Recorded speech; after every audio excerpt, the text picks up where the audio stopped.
Oh, ngiyabonga mfowethu lethuba onginikeze lona noma osinikeze lona. Igama lami nguMbekezeli wakwaZulu. Inkampani engibeka kuona is uMdabula Eats. uMdabula Eats. uMdabula Eats is an app ezosiza abantu bakithi kuma townships, abantu bakithi emalokishini, nabantu bakithi futhi abasemadolobheni. Nabo onxiwankulu abasemadolobheni uthi kube ne two-way traffic of delivery services yokudla. We're not only going to concentrate on food, nama parcels as well will be done by uMdabula Eats. Currently in the country, ama apps akhona deal specifically with ukudeliver kokudla. Abantu bakithi awababhekeli. Uzothola ukuthi kufike kube ne-suburb, kube nelokishi, kube ne-suburb. Bafike badeliver la kwi-suburb, baleqe ilokishi, badeliver kwelinye i-suburb futhi. Abanendaba nathi.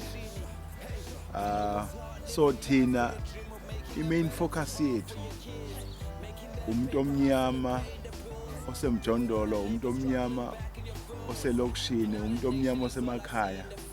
That's where the uMdabula Eats is gonna fit in nicely kule angle or kule side that is neglected, which is mainly abantu bakithi abamnyama.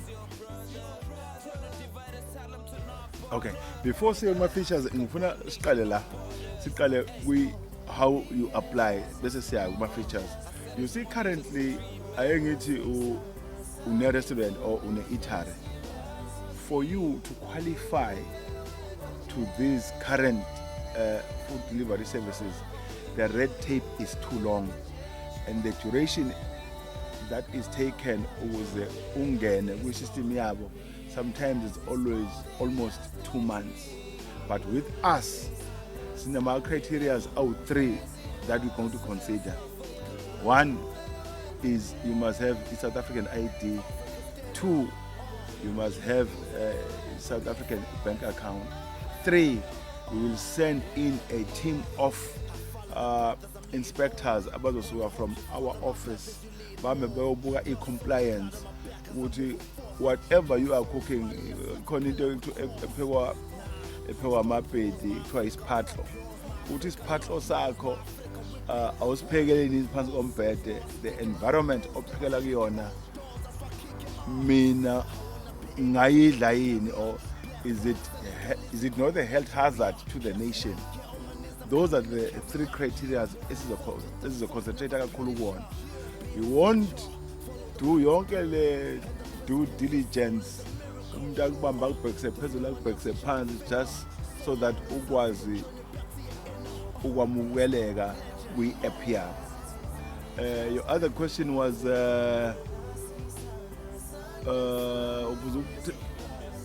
ama new features. You see abantu bakithi mfowethu,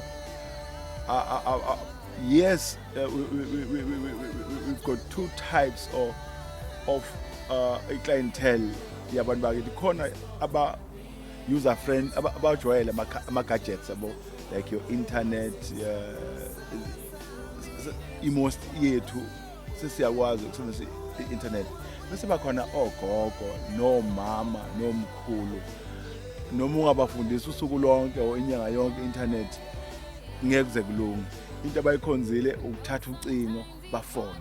So thina where we're gonna differ from the current food delivery services is sizobakhetherishela nomkhulu abangakwazi ukusebenzisa i-internet ukuthi bakwazi ukuthatha ucingo bafone. Sizoba ne-call center that will employ as from next week maybe about 30 individuals who will be ready to take calls. That's the main difference between us and them. Thina siyam understanda umuntu omnyama ngoba umuntu omnyama uyithina. Thina siyam understand umuntu omnyama ngoba idingo zomuntu omnyama idingo zethu. We understand the point. job opportunities azoqhamuka from le app mfowethu maningi kakhulu. I was talking to some other people the other day ukuthi currently emhlabeni wonke I was reading stats in the USA, America, the biggest, I think is the second economy or the biggest economy emhlabeni currently. Would per week or a day they shedding about 4 million jobs. The USA, the biggest economy emhlabeni, they shedding about 4 million jobs. Nathi la South Africa asikho immune. I've heard the state president announcing that the country must brace itself for job shedding. With this new, it's called the fourth industrial revolution, izinto zizoshintsha. Ukwenza kwezinto ngeke senzeka ngendlela endala. Kuzofana ne-second industrial revolution whereby dala izinto zazenziwa ngezandla. Yangena second revolution kwangena imishini. So the fourth industrial revolution is digitalization. Yonke into or most of the things will be done digitally. So with us, with uMdabula Eats, in a space of a month or two, I can guarantee you ukuthi sizobe sibaqashile abantu abeqile 1000 kanjani. You see, into esifuna ukuyenza njengoba ngishilo ukuthi sizoconcentrate kakhulu kuma townships. Ama townships population yawo is huge. To cover umlazi, ufuna ukucover umlazi, you need about say more than 200 of abantu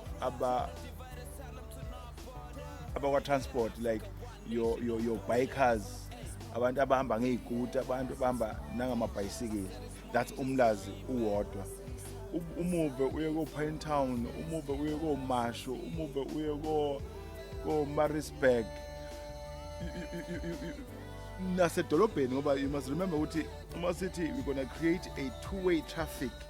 Kuzosuka ukudla from elokishini, umuntu oselokishini, umuntu omnyama oselokishini oyihalelela inyama eyosiwe on a particular day, sizokwazi ukumcaterela. Akuyona nje ukhalela inyama eyosiwe emlazi uhlala emhlanga, sizokwazi thina ukum-provide. Currently that situation ayikho. So you can comprehend, or you can try to estimate the number of delivery agents that we're going to employ just in Durban alone. Beqile between 200 and they are between 200 and 300. Manje ngoba thina le app yethu sifuna ukuyilauncha nationwide. That alone tells you ukuthi delivery guys nje bebodwa, I can safely say even 3,000 sizowuthinta and above. Enye into, your delivery people with the current status quo, they are all males. Currently, the status quo of the delivery people, meaning abantu abafike bathatha ukudla from point A to point B, they are 99.99% males. Sifuna ukushintsha ke lokho thina ngoba abantu abawumgogodla we-economy yethu thina simnyama, abantu abanakekela imndeni womama. So sizo-apply lento maybe kube u-60-40 or 50-50 ukuthi nabo dadwethu sibanikeze i-opportunity yokuthi bakwazi ukudeliver ukudla. But ke because for some safety reasons bona singababekela isikhathi ukuthi okay baqala from this time bagcina from this time for safety reasons, but those are technicalities that we will or they are teething problems esizowa-solve as we go along. Enye into currently with the status quo Mr. Delivery, 95% of the delivery agents, they are foreigners. I'm sorry to say that. Not that I got anything against people from outside, but it's a fact. 95% of the delivery agents, they're coming from outside. With us, there are two criteria uma uzofuna ukusebenza nathi. You must have a South African ID and you must have a South African bank account. Angeke simthathe umuntu obuya ngaphandle ngoba, as I said, ukuthi i-economy yethu or isimo somnotho wase South Africa currently it's dire. Mangithi it's dire ngisho ukuthi kunzima. Even if ufunde wagogoda unamajazi awu4, you're not guaranteed any job. Instead, banks are retrenching. I just the other day, I think 2 days ago, I was on Twitter. There's a big company eyakhe imoto ngapha East London, ngeke ngisho igama. Kade kunomfundisi who was praying. Imagine praying so ukuthi abantu bangadilizwa. That company was retrenching. It's not only big manufacturers, the food sector, they are retrenching everywhere. I-4th industrial revolution ingene through COVID. Kungene kwahambisana i-COVID. The 4th industrial revolution, it just came upon us. Imisebenzi yalahleka. But likhona ke ithemba with uMdabula Eats. Sizokwazi, I can safely say and tell South Africans, with uMdabula Eats thina sisezofuna ama-technicians, abantu abakwazi ukulungisa ama-computer, i-software. Sisezofuna abantu bakwa-finance, a lot of them who are going to help us managing different accounts, ama-accounts at the eateries, nama-accounts or the delivery guys, nama-accounts ethu. Sisezofuna admin, abantu abazokwazi to process yonke lento ukuthi ibe smooth sailing, ingabi nama-glitches. Sisezofuna abantu be-call center, a lot of them sizoqala ngo-20 or 30, but going forward, ngoba uma sithi sifuna cover the length and breadth of South Africa, you can imagine how many calls we'll be taking a day. Sizoba bigger than maybe in terms of call center, sizoba bigger than even le company le elapha kumabona kude elazobhanyabhanya ngeke ngisho ngegama. You understand ba enye into that you must bear in mind, awufuni ukuthi abantu bakithi ngekece o ngemali abangenayo thola ukuthi babamba ucingo for more than 5 minutes balinde ukureceive ukuthi bakwazi ukuplace order, ngoba you are then wasting limited resources through umuntu abamba ucingo alinde ukuthi kubanje ucingo. Ayikho into engi-annoya njengokubamba ucingo sometimes for almost 20 minutes ulinde ukuthi bakubambe nge-airtime ongenayo kwi-economy edire. You understand? So we want a very efficient call center or uMdabula Eats call center, would within a space of 2 minutes your call is answered. That will be achieved by employing a very large number of call center agents. Yes, our call center is mainly females. As I said, our main priority as uMdabula, it's females. I think I've covered almost all about creating job opportunities. And even the eateries, even, I don't want to call them restaurants, no, but you see, yes, we will deal with the big restaurants. You with me? We will deliver for the big restaurants. But while we are dealing with the big restaurants in delivering them elokishini, sifuna omama abayithandela ukupheka bakwazi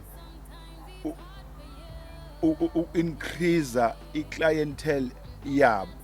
Ake ngithi nje ukhona umama maybe oselokishini okwamasho kade epheka a day, ephekela noma enza ama-plate awu-10, masifika kuyena sithi okay mama nayi app, with the app uzokwazi increase i-clientele yakho from 10 to 20, automatically khona into izoshintsha, uzoqasha maybe about 3 or 4 more people. And you understand that ukuthi imagine how many eateries or small restaurants with this app abazokwazi uku-add abasebenzi. Do you understand the dynamics? Some people will be employed indirectly but directly because of the app. Ngoba uma bukade lo ngichaza ukuthi uma ade wenza 10 plates, all of a sudden usuwenza 20 plates, you need more hands. You with me? That's employment. I think I've covered almost all the aspects regarding job opportunities. This is a revolution. Kahle uMdabula Eats, I can safely say it's gonna change South Africa from the way esiyazi ngakhona in terms of delivery services. Ayikho into ebuhlungu mfowethu. I keep saying this ukuthi abantu abanakekelwayo in terms of delivery services, ngicela ukuphinda, in South Africa abantu abanakekelwayo in terms of ukudeliverwa izinto, abantu abanayo i-mode of transport. Uthola ukuthi abantu bakomhlanga abona imoto eyodwa, futhi kunemoto kankosikazi, kunemoto kababa, kunemoto yengane, kunebhayisikile ekhaya, kunesithuthuthu. You understand? But uma uya kuma townships ukuthi akukho ngisho eyodwa imoto. But the delivery services, they cater for labantu abanayo mode of transport, but abantu labangenakho, they don't go there for whatever reasons angwazi. But this shortfall yokuthi emalokishini kuthiwa bangeni, kuthiwa singeni, angazi ukuhlala ilwane yini emalokishini. uMdabula Eats is going to attend to you, mntomnyama oselokishini. Ngicela abantu bakithi lithande into yenu enibone enizwele usizi lwenu la nikhona emakhaya, nihlupheka ningakwazi uku-order izinto enifuna ukuyi-order, or ningakwazi ukudeliverwa izinto or ukudla. Ufuneka nigibele ebusuku, ufuneka nigibele lini izulu, nihambe niyothenga ukudla niphinde nibuye ekhaya. That's a lot of money. Thathani ke nayi opportunity, thathani ke nayi this golden opportunity and embrace it. What I'm saying, let's not have labo dadewethu nabafowethu ngoba they are local. Thina sizo kwamashu sizo employer abantu bakwamashu. eBloemfontein employer abantu baseBloemfontein. Pulukwane Sishego si employer abantu basesishego. eMkopane employer abantu baseMkopane. eSoweto si employer abantu baseSoweto. eMlazi si employer abantu baseMlazi.